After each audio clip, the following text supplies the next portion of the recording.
Nameless. 2 billion tons of trash are dumped into landfills every year around the globe.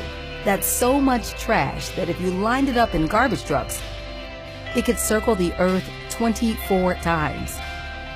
Wow. But Sweden has found a way to make their trash work for them. By using it to fuel a waste-to-energy program that converts garbage into sustainable energy. Sweden has even gotten so efficient at this process that they've run out of their own trash and now import garbage from other places. Believe it or not, only 1% of Swedish garbage actually ends up in a landfill. So where does it all go? About half, or 47%, of Sweden's waste is recycled. The program recycles and sorts metals, plastics, newspapers, batteries, and electronics. The remaining 52% of the country's waste, like excluded scrap metal, circuit boards, and agricultural waste, is used for the country's waste-to-energy, or WTE program, which produces electricity from burning waste.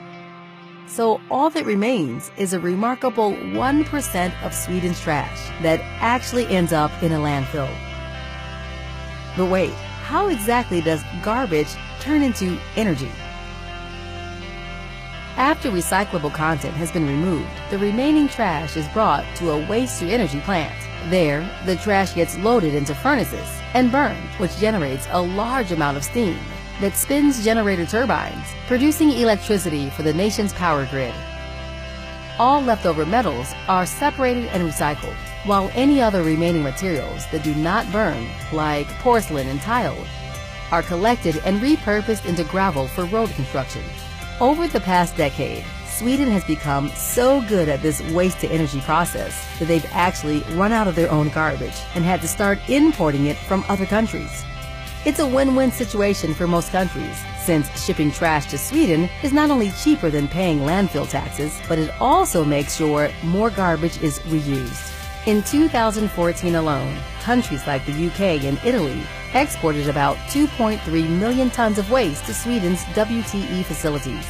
Those factories charge about $43 per ton of trash, meaning that for those 2.3 million tons, the country made almost $100 million in revenues. Day by day, Sweden gets closer to becoming a zero-waste nation, with efforts both large and small. Their waste-to-energy program has even inspired other countries to consider it for themselves. Do you think a waste-to-energy program would be beneficial in your country? Nameless.